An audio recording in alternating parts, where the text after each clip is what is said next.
دەتوانین لە خۆمان بپرسین ئایا ئێمە بەر لەم سەدەیە لە سەدەی 20دا لە سەدەی ڕابردوودا شتێکمان هەیە بە ناوی کوردبوونەوە؟ پێم وایە لە مەسلەی پێناسەکردنی نەتەوەدا ئەبێ دوو شت لە یەکتری جیا بکەینەوە. ئەزانێ خۆی بە حوکمیەوە ئێمە لە سەدەی 19دا ناتوانین باز لە کوردبوون بکەین بەو شێوەیە کە ئێمە لە سەدەی 20دا باس دەکەین. بینەرانی بەڕێز ئەم کاتە هەم کاتێکتان باش بێت لە بەرنامەیەکی نوێدا لەگەڵ بە میوانداری برای بەڕێزم کاک دکتۆر مەریوانی وریاقانە دەمانوێت ئەڵقەیەکی نوێ لەم بەرنامەی پرسیار و گفتوگۆ پێشکەش بکەین. بەرنامەکە تایبەت دەبێت بە کۆمەڵێک تەوەری سەرەکی، کۆمەڵێک تەوەر کە تەوەری ئانی تەوەری ئێستاییە، کۆمەڵێک لەو تەوەرانن کە پەیوەندی بەبوون و ژیانی سیاسی و کۆمەڵایەتیمانەوە هەیە، پەیوەندی بۆ ڕووداوە گرنگانەوە هەیە کە ئێستا لە ڕۆژ ئاوا و کۆی ڕوبەرە کۆمەڵایەتیەکانی کۆمەلگەی کوردی چ لە تاراوگە و چ لە کوردستانی گرتوتەوە. ئەم پانتایی و ئەم جوڵە کۆمەڵایەتی گەورەی کە ئێستا لە شەقامی کوردیدا هەیە دەتوانین ناوی بنین چی؟ جۆرێک لە پەرچەکردارە یاخود بریتە بەڕاستی بریتە لە گزارشکردن لە جۆرێک لە ناسنامە و جۆرێک لە نوێبوونەوە و جۆرێک لە مانادان بە فۆرمێکتری ناسنامەی کوردبوون. هەم مەسلەی کوردبوون دێنینە بەرباس، هەم مەسلەی نەتەوە بوون و هەم مەسلەی پەیوەندی نەتەوە و کوردبوون بە مەسلەی دۆخی ڕۆژئاوای کوردستان و اینجا دواتریش پێگە و شوێنی ئیسلامی سیاسی لەناو ئەم ململانەیە و لەناو ئەو فۆرمە لە کوردبوون و لە دیندا لە کوێی جوڵەکەدایە تا کوێ بە قازانجی پرسی کوردبوون و پرسی نەتەوە بوون ئامادەی کۆمەڵایەتی و ئامادەی سیاسی و ئامادەیشان لە ناو میدیادا هەیە. ئەمانە کۆمەڵێک تەوەر و کۆمەڵێک باز دەبن لەگەڵ برای بەڕێزم کاک دکتۆر مەریوان وریاقانە لەم بەرنامەیەدا پێشکەشی دەکەین. کاک دکتۆرجان زۆر بەخێربی. بەر لە ئەوەی کە دەست بە گفتوگۆکە بکەین، سەیری ڤیددیۆیەکمان ئامادە کردووە بێکەوە لەگەڵ کاک دکتۆر مەریوان سەیری ڤیددیۆکە دەکەین و گوێ لە تێکستەکەش دەگرین، دواتر دەست بە پرسیار و گفتوگۆکە دەکەین. بەهاری عەرەبی ڕووداوی گەورەی بەدوای خۆی داهێنا، وەک سەرنجامی ئەو ڕووداوانە دەسەڵاتی ئەسەد و بەعز لە دیمەشق کەوت.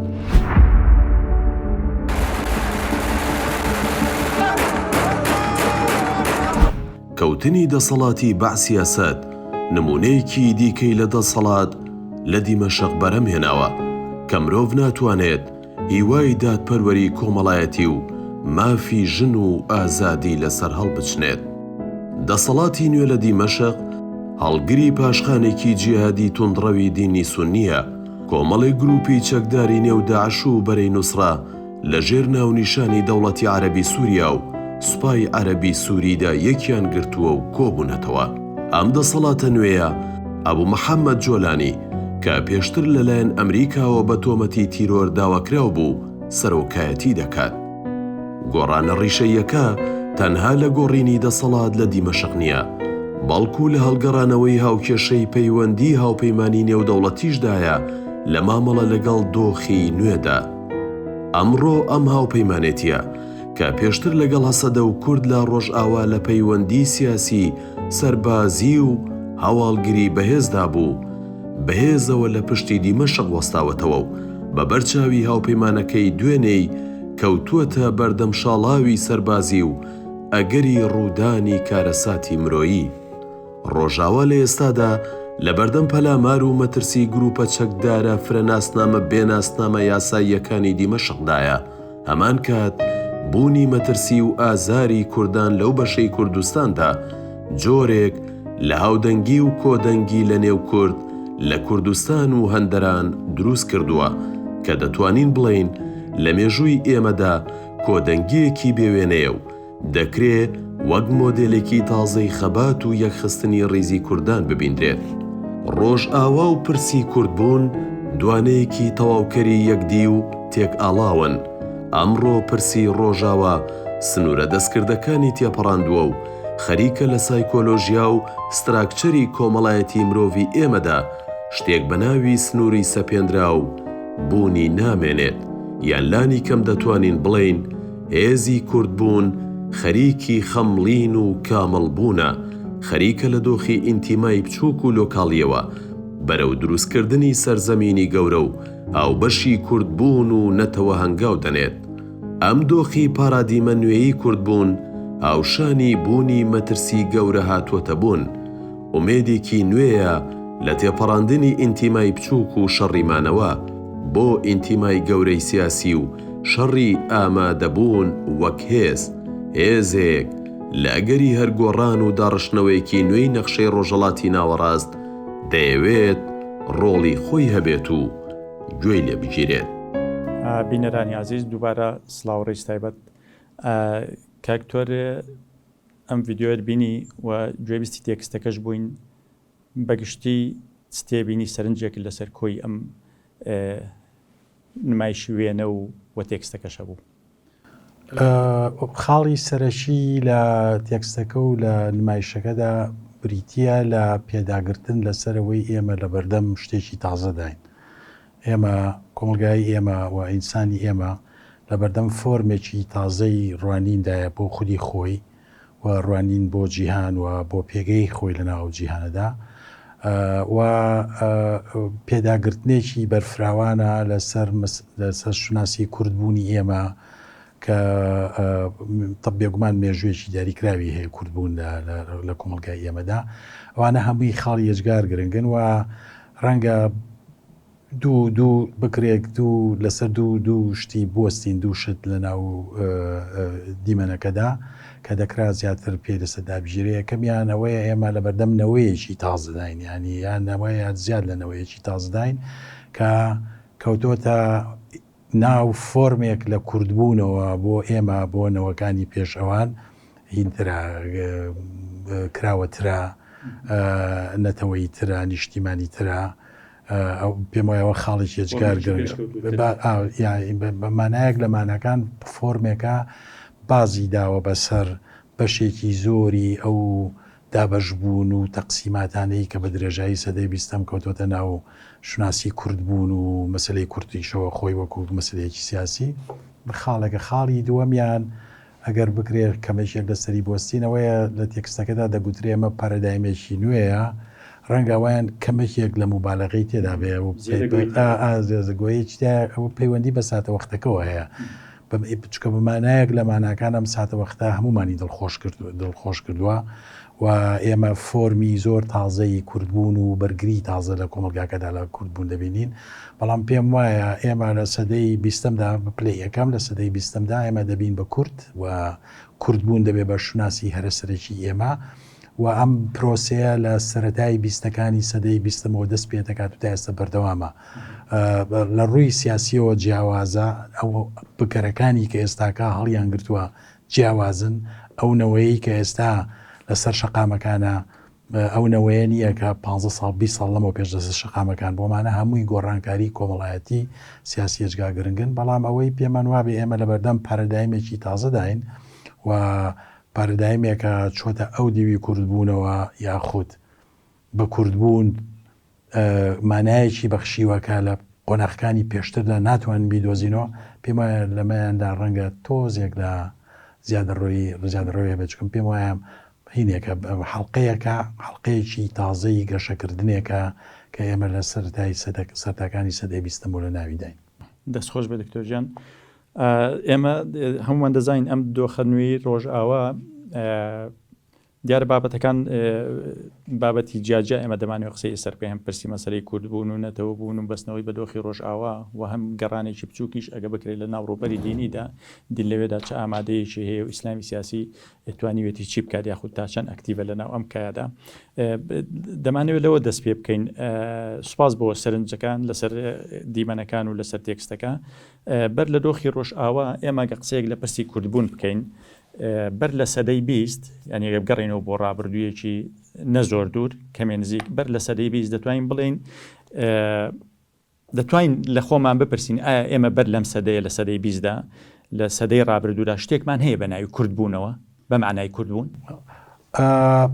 بە بۆچوونی من نیمانە زانی ینی ئەوەی کوردبوون کە ببێ بە بنەمای شوناسی ئێمەوە فۆرمی پێناسەکردنی ئێمە لە ناو دنیادا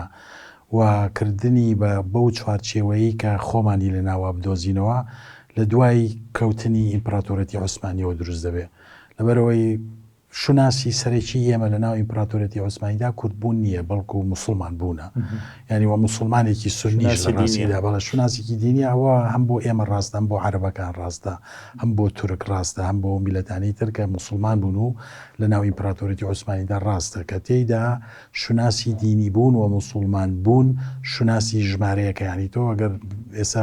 ئێمە سلێمانی لە سەرەتای سەدەی 19دا کەسێک کە لەدایک دەبێ وەکو مسلمانێک لەدایک دەبێ وەکو ڕعەتی ئیمپراتۆرەتی عوسمانی لەدایک دەبێ و دواییتر وەکو ئەندامی یەکێک لە ئیمارەتە کوردیەکان ئیمارەتی بابان لەدایکە بێ و بەڵام ئەمانە هیچ شێژیان ناچێتەوە ناو قاڵبی کوردبوون وەکو شوناسێک کە ئێمە لە سەدەی 20دا وەری دەگرین و ئەو شوناسە کۆمەڵێک مانای هەیە ینی کۆمەڵی ڕەهەندی گرنگرنجی تێدایە ڕەهەندی سیاسی هەیە ڕەهەندی کۆمەڵایەتی هەیە ڕەهەندی کولتوری هەیە ئەوان ڕەهەندی ڕەمزی هەیە ئەوانە ئەمانە بە شێوەیەکی گشتی لە سەدەی 19دا ئامادە نەبوون تەمام ئێمە تاکە کەسمان هەیە ئێمە لە سەدەی 19دا حاجی قەدری کۆیمانەیە کە هەڵگری گوتاری دروستکردنی دەوڵەت و هەڵگری گوتاری کردنی کوردستانە بە سەرزەمی بوونی ئێمە کە تێیدا شارێکی حاجی قادرەیە تێیدا باز لە کوردستانەکات سنوورەکانی دەستنیشانەکات بە شارەکەەوە ئەڵێت لەکە لە هەنگاریا گەورەترا ینی ئێمە لە سەدەی 19دا لە بەردەم تاکە کەسێکداین لە بەردەم ئەوانە دێتە بەڵامەوە کە تاکە کەسێکە و یەکێکە لە بەشێکی زۆر بچووکی نوخبەیەکی زۆر بچووکی ناو ئیمپراتۆرێتەکەیە بەڵام لە سەدەی 20دا کوردبوونە بێ بە دیاردەیەکی جەماوەری گەورە ینی بێ بە بنگزی پێدەن ماس موڤمنت ماس پۆڵتیک ینی بزاوتی جوڵانەوە و بزاوت و سیاسەتی دەستە جەمعی و گشتی و شوناسی زۆر بەمان ئێمە لە سەدەی 20دا هەمومان کە لەدایک دەبین وەکو کورد لەدایک دەبین لەبەرەوەی بەرامبەرەکانیشمان ناوەکانیان نەگۆڕێ لە عێراقا بەرامبەر عەرەب لەدایک دەبین دەوڵەتی عێراقی بە دەوڵەتێکی عەرەبی لە تورکیادا خەڵکە بێ بە تورک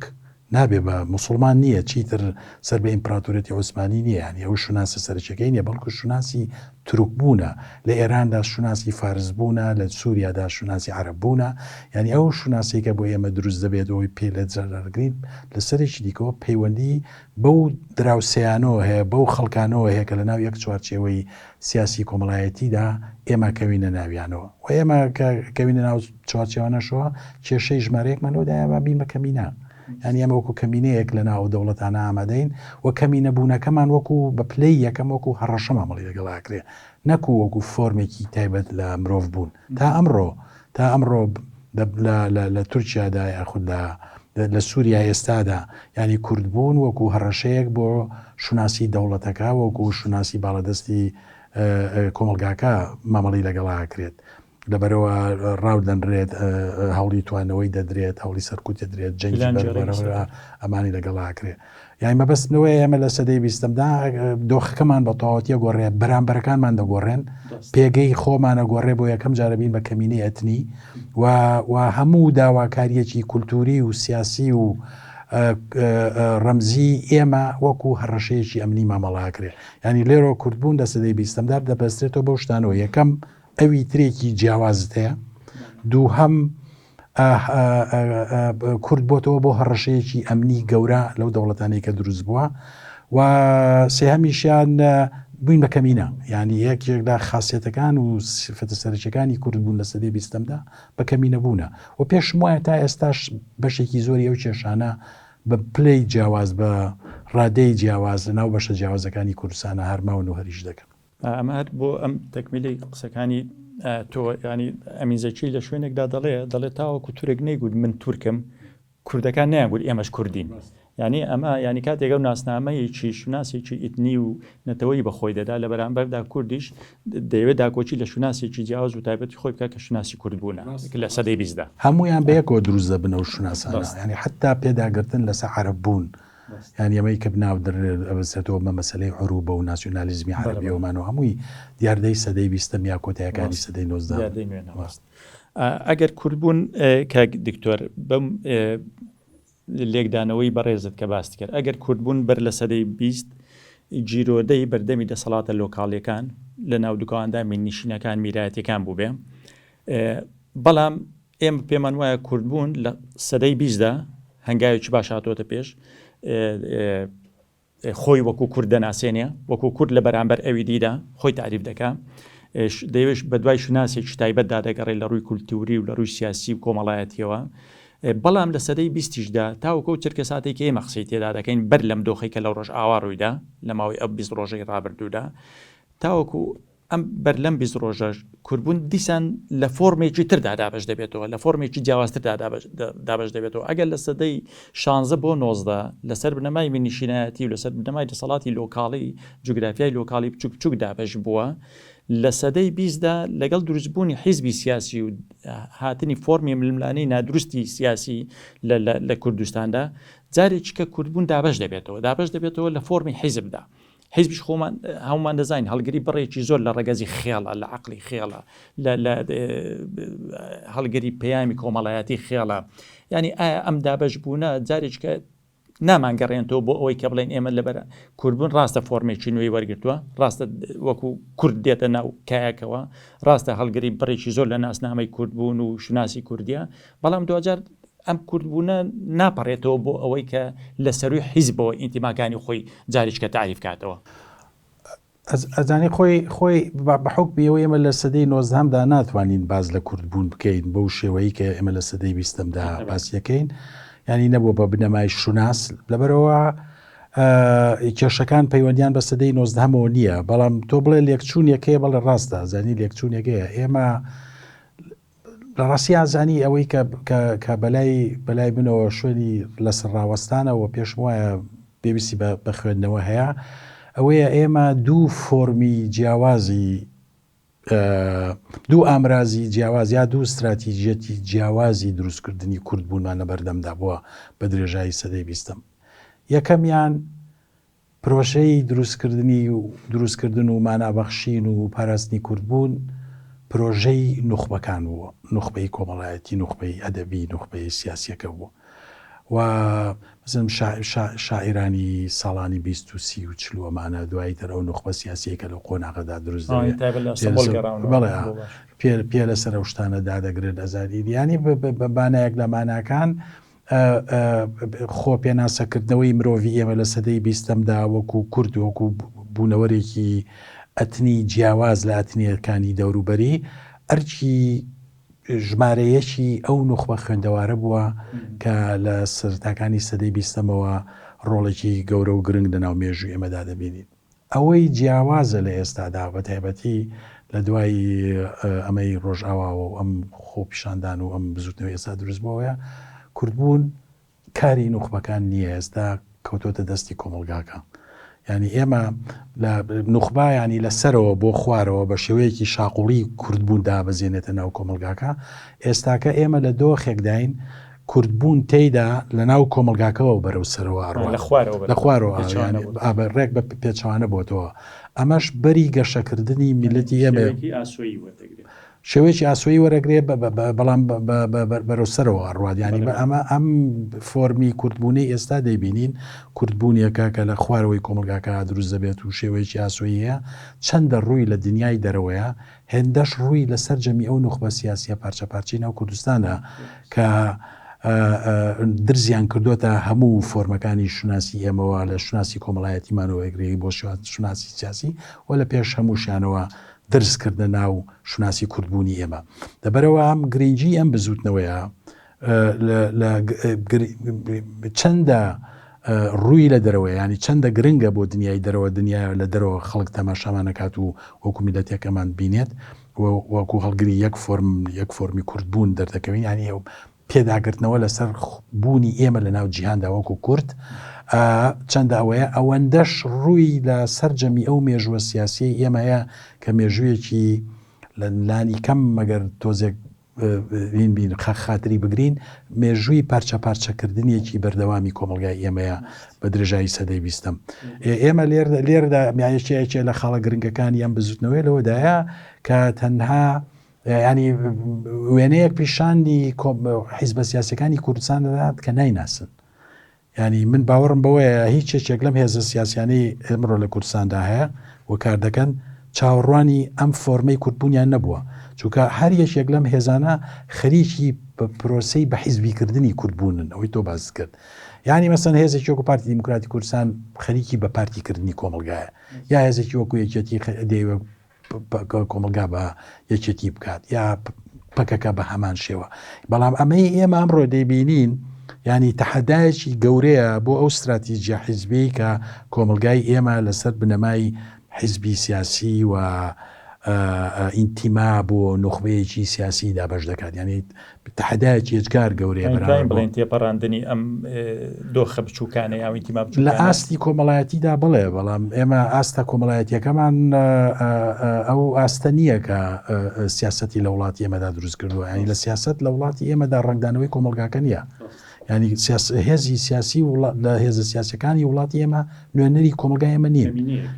کەمینەیەکی حکومڕانن لە یەک کاتدا دەسەڵاتی سیاسی، دەسەڵاتی ئابووری، دەسەڵاتی میدیایی، دەسەڵاتی سەرباسی، دەسەڵاتی بیرۆکراسیان قۆرخ کردووە بەمانایە لە ماناکان.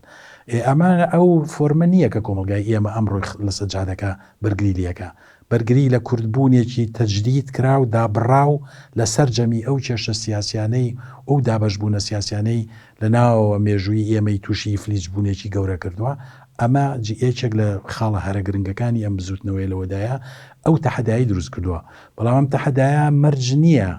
ببێ بە ئامرازی گۆڕانکاری ئەو حیزبانەی کە ساڵانێکی درێژە بەو شێوازەیش دەکەن. من حەز دەکەم وای بێ، یعنی من حەز دەکەم ئەو هێزانەوە ڕەنگەیەکێک لە ئیشی ئێمە وەکو ڕۆشن بیر و خوێندەوار و خەڵکانێکە شتەکان لە دوورێکی دیاریکراوە بینێ، ئەوەیە نیشانی بدەین کە ئەمە تەحەدایە بەرامبەر بە و شوناسە سیاسیانەی کە لە کوردستانە دروست بوو. یعنی تۆ لە هەرێمی کوردستاندا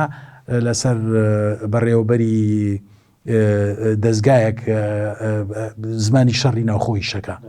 ئێمە لە بەغا ئەومان هەبێ و پۆستەمان نەبێ و پۆستەمان نەبێ. ئەمە لە چۆ ئەم عقلیەتە سیاسیەوە ئەم فۆرمە لە ئیشکردنی سیاست ناو کۆمەلگاکەمە لە چۆ ئەو فۆرمی کوردبوونەی کە ئەمڕۆ ئێمە لەسەر شەقامەکان دەیبینین، لە ناو کۆڵانەکانە دەیبینین، لە ناو مەجای گشتی ڕوبەری گشتی کۆمەلگاکە ئێمە دەمەمان لە چۆ. ینی لێرەوە یەکێ لە خاڵە دڵخۆشکەرەکان ئەوەیە ئەمە تەحەدایە، بەڵام ئەمە تەحەدایەکی ڕێک نەخراوە، زانینە تەحەدایەکە ڕاستە هێزێکی گەورەی کۆمەلگای لە پشتەوەیە. بەڵام ئێمە دەزانین کە لە کوردستاندا بە تایبەتی لە باشووردا لەم شوێنێکە ئێمە تێدا دەژین ئەو کاریگەریایی کۆمەلگا لەسەر ئاراستەکردنی سیاست و سەر لەنوێ پێناسەکردنەوە و دروستکردنەوەی کاریگەریی لاوازە. کاکتۆر ئەگەر پەڕینەوە بۆ هەر لەسەر مەسەلەی کوردبوون، ئێمە قسە لەسەر دوو فۆرم لە کوردبوون بکەین. فۆرمیشانەوەیە کە ئەم فۆرمەیە کە پێی وایە کوردبوون بابەتێکی اختیاری نییە، بابەتێکی جەبریە، بابەتێکی بایۆلۆژیە، بابەتێکە ینی لە دەرەوەی دەسەڵاتی ئەندامانی کووردە، ئەو کەس ئەو مرۆڤەیە کە وەکو کورد دێتە ناو دنیاوە. فۆرمەکەی تریان کوردبوونێکی سیاسیە، خود بڵێن خۆناسین و هۆشیاریە بە کوردبوون، واتە قۆناغێکی پێشکەوتوتر قۆناغی پەڕینەوەیە، قۆناغی داکۆچکردنە لە ناسنامە. ئەم قۆناغیان بەشێک لە نووسەران پێیان وایە ئەم قۆناغە کللتور لە ناو ڕێڕە و سیاقی مێژوویدا درۆستی دەکات، واتە پێویستی بەکات هەیە بۆی فۆرمی پێبدات وەکو کورد، نەکتەنها واتە لە بوونێکی بایۆلۆژی بجەبریەوە بیگوازێتەوە بۆ فۆرمێکی کللتوری، فۆرمێکی سیاسی و ئەم مانا سیاسی و کللتوری پێبدا. ڕای بەڕێز لەسەر ئەمە چێ پێت وایە ئەم دوو جۆر فۆرمە ئێمەدا وجودی هەیە یاخود هەبوو یاخود هەرێک جۆر لە فۆرم هەبووە؟ من باوەڕم بە فۆرمی یەکەمیان نییە، ینی کوردبوون دیاردەیەکی بایۆلۆجی نییە. دیاردەی بایۆلۆجی ئەوەیە ئێمە وەکو مرۆڤ لە دایکە بین، ینی ئێمە برۆڤین دڵمان هەیە، چاومان هەیە، سەرمان هەیە، قاچمان هەیە، پێڕۆی نەزانینە هێزی دیاریکراومان هەیە، هەندێک توانای فێربوونمان هەیە. دیاردە بایۆلۆجیەکان لەوێدا کۆتاییان پێدێت. تۆ من خوێنەری جودت بوتلەر مەزانیەکێک لە فەیلسوفە گرنگەکانی ئەمریکای ئەمڕۆ کە تێیدا و تا ئەو ئاستا ڕات حتا پیاوبوون و ژنبوون، تۆ وەکو پیاو لە دایک دەبی، وەکو ژن لە دایک دەبی، بەڵام سەررجەمی ئەو مانانەی کە بە ژنبوون و بە پیاوبوون دەدرێت هەمووی مانای کۆمەڵایەتین. ینی جێندەر حتا جێندەر خۆی دیاردەیەکی بایۆلۆجی نییە، ینی ئەوەی کە تۆ لە شوناسێک وەردەگریت بە پەیوەندی بە فۆرمی پەروەردەکردنەوە پەروەردەکردنەوەیە پەیوەندی بە پەیوەندی هێز هەیە لە ناو کۆمەلگاکەدا پەیوەندی بە فۆرمی دابەشکردنی پێناسەکان بەسەر مرۆڤەکاندا هەیە پەیوەندی بە پێگەی کۆمەڵایەتیەوە هەیەوانە هەموو ڕۆلی زۆر گرنگ و گەورە دەبینن لەوەی تۆ چ ناوەڕۆکێک بە دیاردەیەکی دیاریکرااو دەبەخشیت یعنی هێبزە ژنبوون بەمانە بایۆلۆجیەکەی مانایەکی ئەو تۆی نییە یاخۆ پیاوبوون بەمانە بایۆلۆجیەکەی مانایەکیە بێ هەموو سەرجەمی ئەو مانایانەی کە ئەم دوو چەمکە وەری دەگرن مانای کۆمەڵایەتی مێژوویی سیاسی سایکۆلۆجیە کە لە پرۆسی ئەوی بەنگلیزیەکە پێوتری سۆسیالیزیشن بە کۆمەڵایەتی بووندا دروست دەبن ئەوە لە بە کوردبوونی شۆ هەروایە ینی ئێمە هەمان ئەو مرۆڤانەی سەدەی 19مین لە سەدەی 19دا وەکو موسڵمان لەدایکە بووی نەکۆک و کورد وەکو ئەندامی ئیمارەتێکی بچوو وەکو ئەندامی خێڵێک وەکو شتان لە دێکمەوە ئەوانە پێناسە سەرچەکانی مرۆڤی ئەمە بوون بەس ئێمە لە سەدەی 20دا کابین بە کورد شناسی کورد بوون ئەبێ بە شناسی ژمارەیەکمان پەیوەندی بە دیاردەیەکی بایۆلۆجی نیە ئەوەندەی پەیوەندی بۆ شتانەوەیە کە لە پرسیار یەکەمە باسمان کرد تۆ لە بەردەم ئەوی ترێکی جیاوازدایی لە ناو پەیوەندێکی هێزی جیاوازدایی لە میلەتێکی موسڵمانی سونیەوە بووی بە ئەتنیەکی کەمینەیەکی ئەتنی لە دەوڵەتێکی نەتەوەیی تازەداکە فۆرمەکەی ئەو فۆرمە ئیمپراتۆریەتە نیە کە لە سەدەی 19دای بووە لەبەرەوە ئەوەی گەڕانەوەی بۆ بەستنەوەی بە بایۆلۆجیا و بەم پشتانەوە تەبەن ئەمان خاتە ئەو کێشەیە کە ڕێگەزی بایۆلۆجی جیاواز یەکتری هەیە و بەمانایە لە مانەکان ڕەنگەست ئەگەر زۆر ئاگامان لە خۆمان نەبێ بمباتەوە بە ناو فاشیزم و نازیزم و مانازانیوە نیە مرۆڤی ئەڵمانی بە سروشت لە مرۆڤەکانی تر جیاوازە بە سروشت لەوانی تر باشترە ئۆنسوری ئاری ئۆنسوری باڵادەستی ناومێژووە ئۆنسورەکانی تر ڕەگەزەکانی تر ئەوانی خوارەوە ئێمە بەسمەوەی نیە شیکردنەوەی بایۆلۆجیانەی دیاردەی کۆمەڵایەتی و سیاسی و فەرهەنگی ئەو مەترسیەتە مەرج نییە هەمیشە بگا بەو مەترسیە بەڵام بەستنەوەی بە دۆخی بایۆلۆجیەوەمان لەکە مەسەن ئەو شتانی کە پرسیارەکەمە باسمانکە نیان بینین یعنی ئێمە بۆ بین بە کورد لەبەرەوەی بین بە کەمینە بۆ بین بە کورد لەبەرەوەی بەرامبەرەکەمان ئەبێ بە عەرەب ئەبێ بە تورک لەبەرەوەی ئێمە لە ناو دەوڵەتێکە ئیشەکەین دەوڵەتەکە شوناسێکی ئەتنی هەیە ینی دەوڵەتی عراقی دەوڵەتی عەرەبیە دەوڵەتی سووری دەوڵەتێکی عەرەبیە دەوڵەتی تورکی هەزای ینی سەرجەمی ئەو شتانە کاتێک دەتوانین ببینین کە ئێمە کوردبوونی خۆمان لەوە ڕزگار بکەین کە وەکو دیاردەیەکی بایۆلۆژی سێری بکەین کاکتۆر من مەبەست لە دیاردە یاخود کوردبوونی بایۆلۆژی بەستەکە ینی لەوە بچووکترەکە ئێمە بەستمان بریتی بێت لەوەی کە ئەم دیاردەی بایۆلۆژی بپەڕێتەوە بۆ قۆناغێکی ڕاسیزم بوون یا قۆناغی ڕەتکردنەوەی ئەویدی و نەفیکردنەوەی ئەویدی مەبەست لەوەیە کە تۆ لە دایک و باوکێک لە دایک دەبێت یان لە دەرەوەی اختیاری خۆت ئەم دایک و باوکە کورد ینی هیچ دەسەڵاتێکی ئەم منداڵی تێدانی و کورد لە دایک دەبێت مەبەستم لەم قۆناغە سەرەتایی ینی قۆناغی هاتنە ناو ژیانەوە چۆن وەکو خۆت ئاماژەت پێدا لە سەدەی لە سەردەمی دەسەڵاتی ئیمپراتۆریەتی عوسمانی کەسێک وەکو موسڵمانێک لە دایک دەبێت ینی هەڵگەری شوناسێکی مسلمانە ئەمە بۆ دینی شەروایە خۆ تۆ ناو کۆمەلگایەک دایک دەبی دایک و باو مسلمانە تۆ وەکو مسلمانێک دێ دنیاوە بەڵام دوجار ئەمە کۆمەلگامانە بەوە دەدا ینی کولتورمانە بەوە دەدا مێژوومانە بەوە دەدا ئەم کورد بوونە چ فۆرمێک وەردەگرێت یا دەبێت بە کوردێکی ڕاسیست یا دەبێت بە کوردێکی مرۆڤ دۆست ژیان دۆست یا کوردێکی تاریک یا کوردێکی ڕووناک مەبەستەکە لە فۆرمە بایۆلۆژیکە ئەوە بوو لە بابەتێکی تر کاکتۆر هەرچەندە کەمی ئاماژەت پێدا بەڵام ئەگە قسە لەسەرەوە بکەین ئێستا ئێمە جۆرێک لە بەردەم جۆرێک لە کۆڕایی یاخود بڵێن جۆرێک لە بۆچوونی نزیک بەدەستە جەمعی لەسەر ئەوە هەیە لە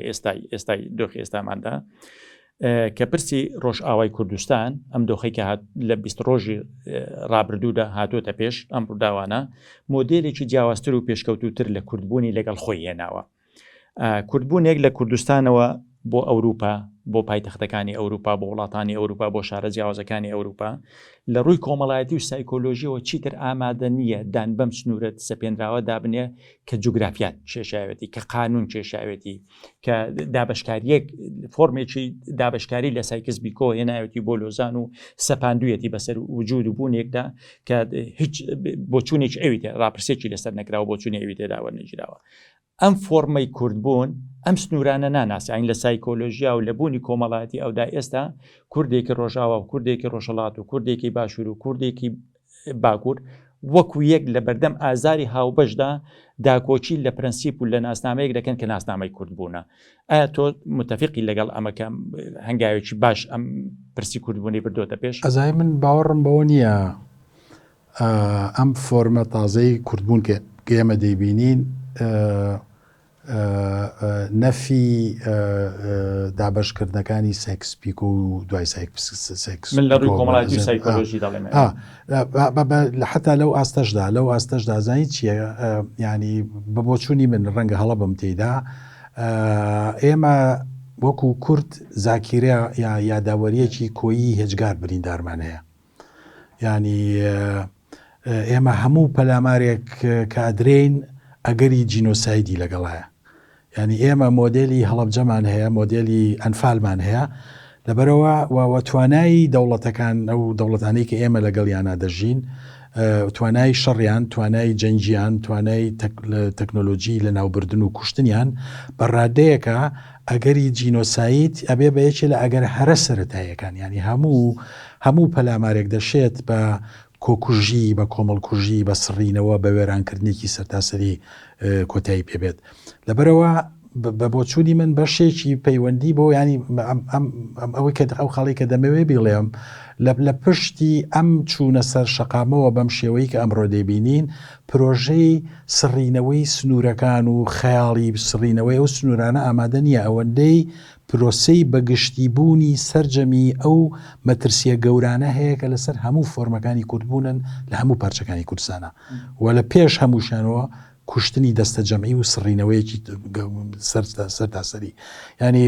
و ئەمە تەبەن گرنجێکی هێجگار گەورەی هەیە و ئەمە لە ئاستی سیاسیدا پێویستی بە تەرجەمەکردن هەیە من پێشووتر بۆم باسکردی ینی پێویستی بەوە هەیە لە نانی کەم ئەم هێزە سیاسیانەی کوردستان لەو ڕاستێتیە بگەن کە ئەم فۆرمە لە حیزبایەتیکردن و ئەم فۆرمە لە سیاستکردن هینە ینی شەپازلەیەکی گەورەیە بێنرخکردنیەکی گەورەی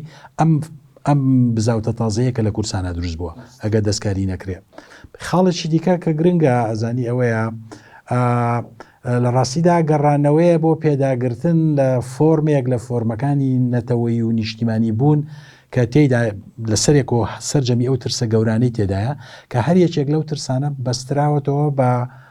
پێشێلکردنی مافە هەرە سەرەتایەکانی مرۆڤۆ مافی بوون بۆ لەبەرەوە ئەم کاردانەوەیە بە دیوی ئەو دیویدا ئەگە بگەڕێینەوە بۆ ئەوەی لە ئاسی سیاسیدا تەرجەمەی بکەین پێویستی بەوە هەیە ئێمە مافەکانی مرۆڤ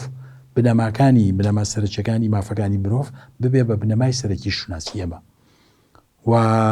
و کوردبوونی ئێمە لە هەموو سەرێکەوە تەماشای بکەیت بریتوی بێ لە پێداگرتنێکی بەرفراوان لەسەر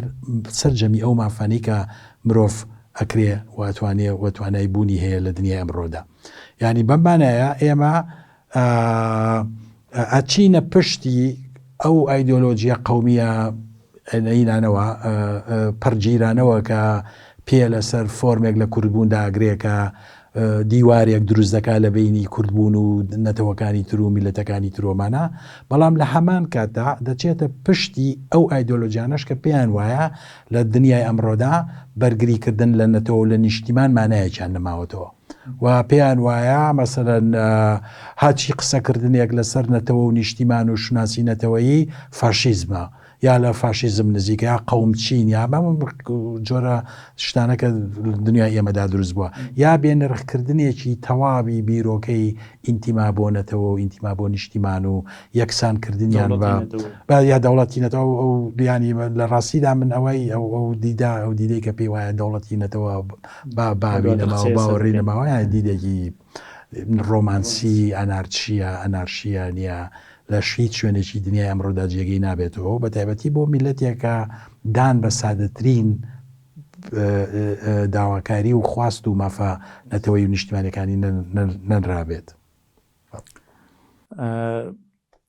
ئەگەر لە کوردبوونەوە پەڕینەوە بۆ مەسەلەی نەتەوە بوون لە باوەڕی تۆدا کورد پرسی کورد یاخود بڵێن کورد بۆ کورد مەسەلەی نەتەوە بۆ بە پرسێک لە ئێستادا ئایا خەونی بوون بە نەتەوە کورتوانیوێتی بیکە بە خەونێک لە خەیاڵی سیاسی و کۆمەڵایەتی خۆیدا و کاری بۆ بکات ینی شتێ دروستکە منەتەوە من بەستم لەوە نییە کە ئێمە خاوەنی زمانێکی هاوبەش و مێژوویەکی هاوبەش وەرتەنەوە مێژوو هاوبەشمان نییە هاوبەشەشمان لەت کراوە لە ئێستا لانی کەم دۆخی باشووردا یا سەرزەمینێکی جوگرافی هاوبەشمان هەبێت و سەرزەمینە جوگرافی هاوبەشەکەشمانی هەلت کراوە لەسەر بنەمای خەیاڵی حیزبی سیاسی و ئینتیمای حیزبی ینی بەستم لەو ڕەگەزە هاوبەشە بابەتی و معنەویانەیە کە لە ناو نەتەوەیەک مەبەستەکە تەنها ئەمە نییە مەبەستەکە ئەوەیە کە ئێمە دەتوانین هوشیاری کورد نەتەوە بوون لە ئێستادا بکەینە ئەم خاڵێک کە هۆشیاری بچووک و ئینتیما بچووکان تێپەڕێنێ گەیشتون بەم قۆناغا یاخود ئەگەری هەنگاونان بەرە ئەم قۆناغا هەیە بپەڕینەوە بۆ ئەوە ئەزانی نییە پێم وایە لە مەسلەی پێناسەکردنی نەتەوەدا بێ دووشت لە یەکدی جا بکەینەوە یەکەمیان نەتەوە وەکو دروستکراوێک یا پێدراوێک دروستکراوێکی کولتوری سایکۆلۆجی ڕەمزی فەرهەنگی جیاوازە لە نەتەوە وەکو یەکەیەکی سیاسی ئێمە لە ئاستی کولتوری وەمانە ئەتوانین هەموو ئەو شتانی کە نەتەوەیەک دروست دەکات نەتەوەیەکەکە بە نەتەوە باسی بکەین و بڵێن هەمانە ینی مەزن زمانە ئەدەبیاتە سروتی کۆمەڵایەتیە جەژنەکانە مێژوازە نێوانە ئەمانە هەموو ئەتوانین پێناسی بکەین بەم مانایە لە ماناکان ئێمە نەتەوەیەکین خاوەنی ئەو شتانەین بەڵام نەتەوە لە ڕاستیدا لە پێناسە زانستیەکەیدا ئەوەی لە ئەکادیمیادا دەخوات بریتە لە گروپێکی سیاسی ینی پێناسەکەی بەنەدیگ ئەندرسنمان هەیە کە پێ ئیماجن پۆلیتیکال کۆمیونیتی ینی کۆمەڵەیەکی خەیاڵکردی سیاسیە ینی نییە تۆ لەسەر ینی تۆ کە نەتەوەت هەبیە لە ئاستە کولتوریەکەیدا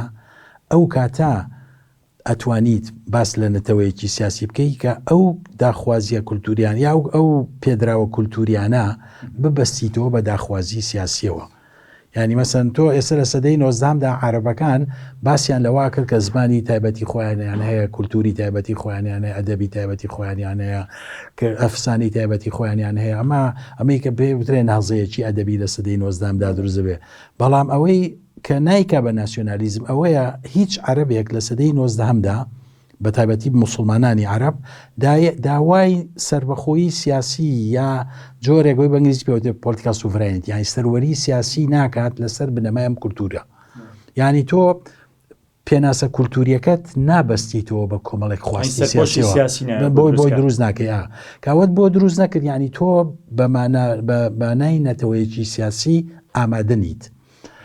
ئێستاکە گەر وای ببینین ئێمە وەکو نەتەوەیەکی کولتوری و نەتەوەیەکی ڕەمزی نەتەوەیەک لە ئاستی زماندا بەڵێ ئێمە ئەمانەمانەمویە ئێمە گۆرانی بێژمانەیە لە هەر چوارپارچەکەی کوردستاندا گوێی لێ دەگیرێت و چەپڵی بۆ لێ درێ فیلم سازمانەیە لە هەر چوارپارچەی کوردستاندا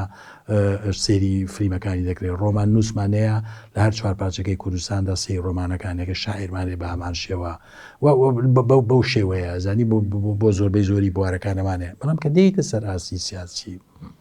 ئێمە لە سەدەی 20دا تا ئەم ساتە ئەو هەنگاومە نەناوە ببین بە نەتەوەیەکی سیاسی لەبەر ئەوەی سەرجەمی نوێنەرە سیاسەکانی وڵاتی ئێمە نوێنەر و بەکەری پێش لەدایکبوونی ناسیۆنالیزم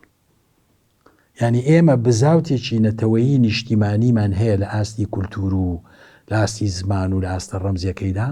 ئەمە نەیتوانیوە بکەری سیاسی نەتەوەی دروست بکە هیچ هێزێکی سیاسی لە کوردستاندا بکەرێکی نەتەوەی نییە هەمویان بکەری پێش لە دروستبوونی نەتەوەن نوێنەری ناوچەیەکن نوێنەری دیالەکتێکی زمانن نوێنەری کۆمەڵێک خێڵن نوێنەری بنەماڵەیەکن یاخود لە باشترین حاڵەتدا نوێنەری ئایدۆلۆژیایەکن و یەکێک لە کارەساتەکانی کارسات وشەیەکی گەورەیە یەکێک لە دەرەنجامە ناخۆشەکانی ئەم بە ئایدۆلۆژی بوونە ئەوەیە مەسا ئێمە لای هێزێکی وەکو پەکەکە یاخود لای بەشێک لە ڕۆژبیرانی ناوڵاتی ئێمە پێیان وایە هەموو باسکردنێکی نەتەوە و دەوڵەتی نەتەوە مانامان باتەوە بۆ فاشیزم بوو بۆ ئەمە باوی نەماوە یاخود ئەمە مانایەکی نییە و داوای بە مانایەک لە ماناکان داوای تواننەوەیەکی سیاسیەکەن لە ناو ئەو کۆمەلگایانەیە کە ئێمە لەگەڵیان ناژین لە ڕێگای هاوڵاتی بوونەوە. هاوڵاتی بوون ڕاستە بەشێکی گرنگی کێشەی مرۆڤ لە کۆمەلگایەکە چارەسەر دەکات. یاری بەڵام هاوڵاتی بوون وەڵامە بە کێشەی مرۆڤ وەکو تاکە کەس، وەڵام نییە بە کێشەی مرۆڤ وەکو گروپ. خەبا بەس بە خەڵەتاو کە مەزانینە ینی ئێمە مەسەرەن تۆ بۆ ئەوەی وەکو گروپێکی ئەتنی یەکسان بیت بە گروپە ئەتنیەکانی تری ناو کۆمەلگاکە، مافی هاوڵاتی بوون بە تەنها بەش ناکە، بەڵکو پێویست بە کۆمەڵێک مافەیە پێ لەسەر گروپ داگرێ، ینی پێ لەسەر شوناسێکدا بگرێ کە شوناسێکە گەورەترە لە شوناسی تاکە کەسەکان و ئەوە دەبێت پارێزێ. من نمونەیەک بۆ بێنەوە، من لە هۆڵندا هاوڵاتی ئەو دەوڵەتم وەکو هەر هۆڵندێکی دیکە، بەڵام بە حکمی ئەوەی کوردم ئێستاکەگە من لە هۆڵندەدا بمەوێ ڕێکخراوێک دروست بکەم بە ناوی کوردەوە و بەرگری لە کوردبوون بکە و مەسەلەن لەسەر ئەو بنەمایە ئەگەر بۆم بکرێت هەندێک داواکاری سیاسی بکەم، زانینە ئەمە توانی بیکەیت لەبەرەوەی لە ئەساسە ئەو سیستمی کە لە هۆڵندا ئیش دەکەم نیشن ستیت ئەم دەوڵەتی نەتەوەیە کە دەوڵەتێکی نەتەوەی مەدەنیە و لەسەر بنەمای دەستور ئیش دەکات و لەسەر بنەمای ڕێزگرتنی یاسا و مافکار دەکات. ینی لە هەموو کاتێکدا ئێمە دوو فۆرممان لە مافەیە، مافێکیان مافی تاکە کەسیە کە ئەتوانین لە ڕێگای هاوڵاتی بوونەوە چارەسەری بکەین و زۆر گرنگە چارەسەر بکرێ، بەڵام مافێکی دیکە هەیە کە مافی گروپیە دەستە جەمعیە، ینی مەسەن ئێمە لە عێراقا ئەتوانین وەکو عێراقی مافە تاکە کەسیەکانمان وەکو هاوڵاتی عێراقی وەربگرین، بەڵام ئێمە بە هەمان کاتە نەتەوەیەکین یا گروپێکی ئەتنین، ئەم گروپە ئەتنیە کۆمەڵێک داواکاری سیاسیە. بۆ نمونە ئێمە لە ناوچەکانی خۆماندا فۆرمێکی سیاسی دیاریکراومان هەبێ مەرج نییە وەکۆی فۆرمی حکوومەتی عێراقی بێ، ینی نییە ئێمە داوای کۆمەڵێک سەروەری ئەەکەین لە ناو چوارچێوەی دەوڵەتی عێراقیدا، داوای کۆمەڵێک سەروەری دیاریکراوەکەیت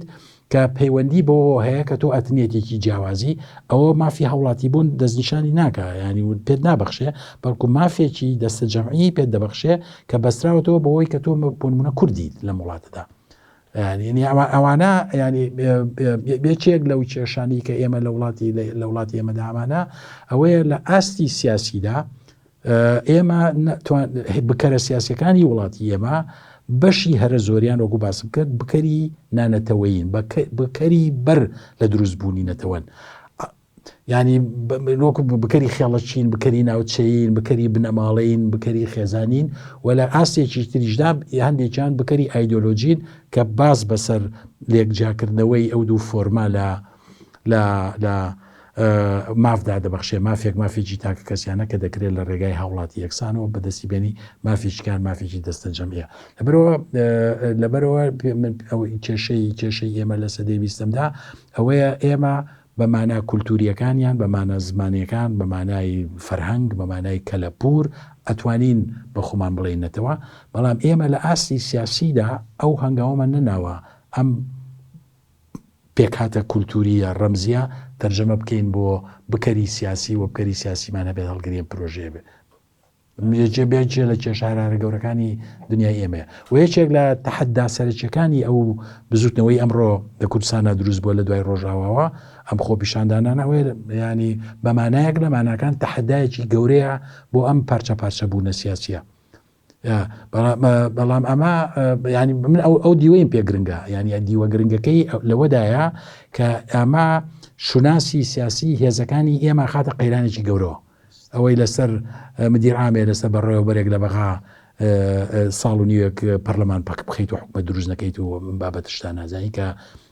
گرنگی تایبەتیان هەیە بۆ مانە سیاسیەکانی کورد بوون. ئەمە تەحەدایەکە بەرامبەر بەوە من باوەڕ ناکەم تەحەدا بێ بەرامبەر بە هەڵوەشانەوەی سنوورەکان لە ناوچەیەدا، چکە ئەو سنوورانە سنووری کۆمەڵێک دەوڵەتی نەتەوەن و ئێمە هیچ یەکێک لە هێزەکانی ناو کوردستان هیچ هێزێکی ئێمە داوای دروستبوونی دەوڵەت ناکە بە مامەفهومی دەوڵەت، لەبەرەوە ئێمە سەرجەمی ئەو ئینانەما قبوڵە ئەو سنوورانە قبولیشمان نەبێت بە شێوەیەکی پاسیڤ وەرمانگرتو و قبولمان کردووە سەپێنراوە خاڵی دەرەوەی ئەمە داواکردنی هەڵوەشانەوەی ئەم سنوورانە لە ڕاستی لە توانای میلەتی ئەمەدانە ینی مەترسیە ینی تۆ ئێستاکە داوای هەڵوەشانەوەی ئەو سنوورانە ناکەی تورکیا بە هەموو هێزی خۆیەوە لە سووریادا ڕوبەڕووی کورد بووەتەوە و ڕێلەوە دەگرێت کە مافی زۆر سەرەتایی بە خەڵکی کوردستانی ئەو بەو بەشی کوردستان بەخشێ دوازەوە بێنە تۆ هێزێکی سیاسی دەبێ بڵێ من ئەو سنوورانە هەمووی هەڵەوەشێنمەوە و لە شوێنی ئەمەدا دەوڵەتێ دروستەکەم ئەمە لە ئۆتۆپیایکی گەورە چێوە ئۆتۆپیایکی خەتەر و مەترسیداریش ینی من هەندێک جار نییە هەندێک لێرە و لەوێ نیە لە ڕۆشنبیری کوردی خەمەڵی ئەمە داوای دەوڵەتکەین کێشەکەمان بە حساب بە داواکردنی دەوڵەتەکە کۆتایی پێدێ تۆ داوای دەوڵەت دەکەیت و میلەتێکی ڕاستیدا من ئەمە چەند جارێکیش بتایە باسم کردووە توانای دروستکردنی دەوڵەت نییە نەک ئەگەر ئەو بکەرانش کە من ئێستاکە وتم ئەگەر ببن بە بکەری نەتەوەیی کە بکەری پێش دروستبوونی نەتەوەن بکەرە سیاسیەکانمان ئەگەر ئەوانش ببن بە بکەری نەتەوەی دیسانەوە هێزی ناوەچی میلەتی ئێمە لەم ناوچەیەدا لەو ناو جیۆپۆلیتیکەی کە کەوتونێتە ناویەوە هێزی دروستکردنی دەوڵەت نییە لەبەرەوەی دەرەقەتی ئەم دەوڵەتانە ناین تورکیا ئەندامی ناتۆیە ئێرانە سەر بە گیانی ئیسلامیە عێراقەوە و سووریا بەشێکن لە گیانی عەربی ببینە لە ئێستادا بەشێکی زۆری میدیای عەربی چ بەرگریەکی کوێرانە لە حکوومەتی سووریاکە لەبەرەوەی ئێمە ئەم پرۆژەیە بۆمان ناکرێت ئەم پرۆژەیە مەگەر بە هاریکاریەکی دەرەکی هێزگار بەهێز بێ بەڵێ نەتوانن دەستمامۆ ببن ئەمە لە ئارادانیا خاڵی دووەمیان ئەگەری دووەمی دروستکردنی دەوڵەت لەم ناوچەی ئێمەدا بۆ خۆمان یا بۆ کورد ئەوەیە ئەم میلەتانە بە ڕادەیەک دیموکراتی ببن ئێمە ئەگەر سبینێ لە عێراق وتمان وڵای ئێمە حەزەکەین دەوڵەتی خۆمانوێ بێ هەم عێراقیەکانمان پێ باش بەسەر چاو هەم ئێران وامان پێ بڵێ هەم تورکیا وامان پێ بڵێ هەم سووریا وامان پێ بڵێ نەک مامەڵەیەکمان لەگەڵا بکەن وەکو ڕەشەیەکی خۆمان زیانەبین ڕازەکەی ینی ئەمەش دیسانەوە پرۆژەیەکی یۆتۆپی گەورەیە لەبەر ئەوە ئەم گوتاری بەرزکردنەوەی دروستکردنی دەوڵەتە ینی ئەوەندەی گوتارێکی سایکۆلۆجیە ئەوەندە گوتارێکی مێژووی نییە کە ڕەگەزەکانی و ئەگەرەکانی و بکەرەکانی لە ناو وەتوانەکانی ناو دنیای ئێمەدا بێ بەرحاڵ ینی بگەڕێنەوە بۆ پرسیارەکەی کە تۆ کردت ینی کە باز لە نەتەواکەین ئێمە لانی کەم لە هەر پارچەیەک لە پارچەکاندا لە بەردەم کۆمەڵی تەقسیماتی گەورەداین و ئەو وێنەیەمان لە ناو دەبات کە ئێمە نەتەوەیەکین ئێستا وێنەی ئێمە لە باشووردا لە بەغدا وێنەی نەتەوەیەک نییە ئێمە نیانیەوانی لە دەرەوە سێرمان دەکەن ئێمە کۆمەڵێک پارتی سیاسیمانەیە ناتوان بە ناوێک درگا بڕۆن لەسەر پێگەیەکی بچووکێکان بە دەنگەدەنگ ئەکەم بە شەڕزانی نیە ینیوە لەوە لێرەوە ینی هەنگاوی ئەو هەنگاوی کە بۆ ئێمە گرنگە لێرەدا بریتە لە تەرجەمەکردنی مانا کولتوری و ڕەمزی و فەرهەنگیەکانی کورد بوون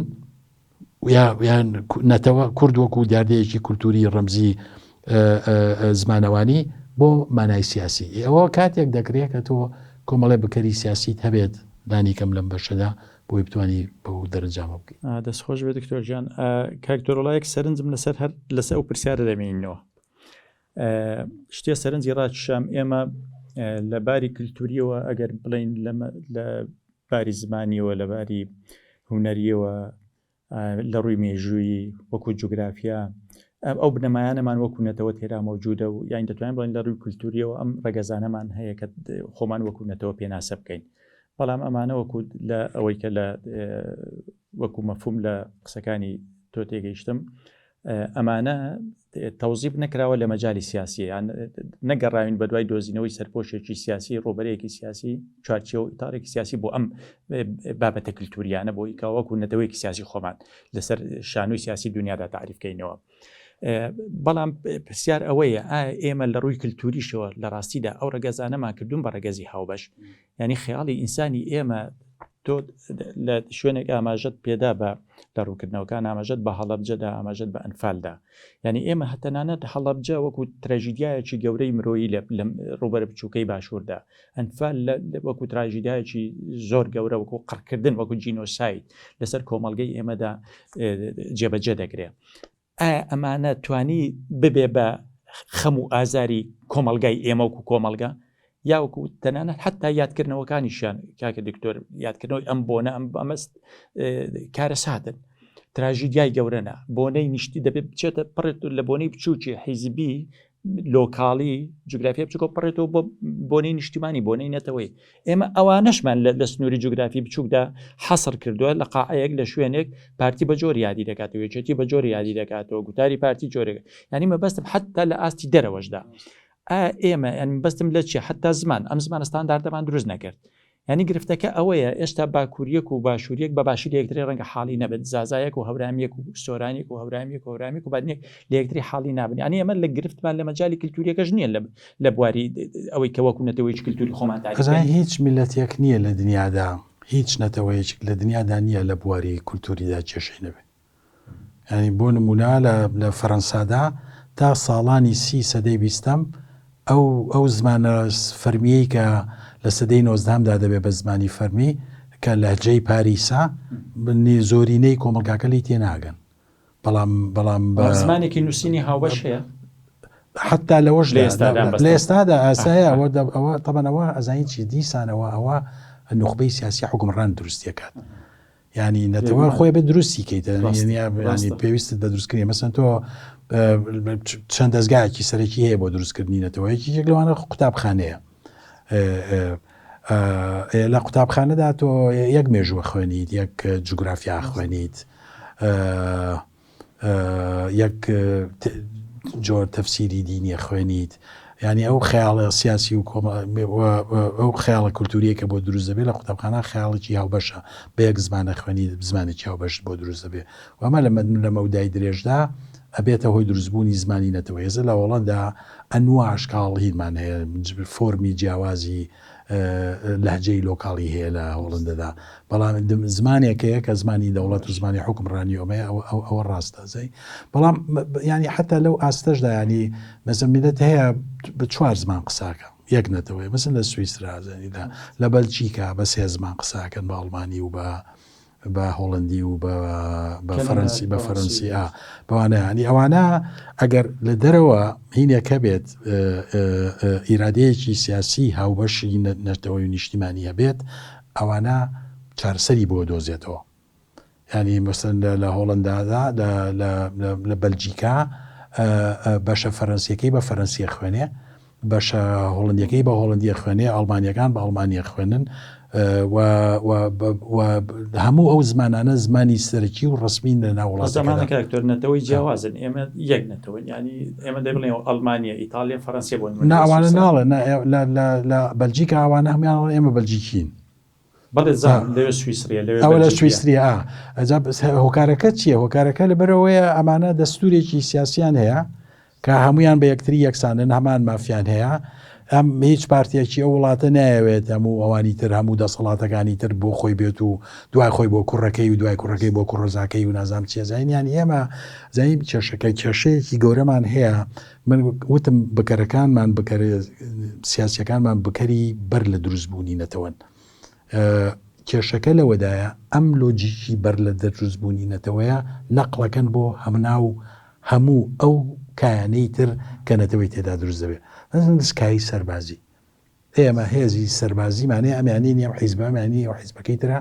هەر کاتێک بیانوێیانان بە شەڕەزانی لەباتیەوەی تۆ سوپایەکت هەبێت کە مانایەک لە ماناکان بەرگری لە نیشتیمانێکی ینی سوپایەکە نییە سوپابوون لە ناویدا سەربازبوون لە ناویدا و پەیوەندی ئەو سەربازبوونا لە ناویدا بە نیشتمانێکی دیاریکراوە خاڵی سەرەکی بێ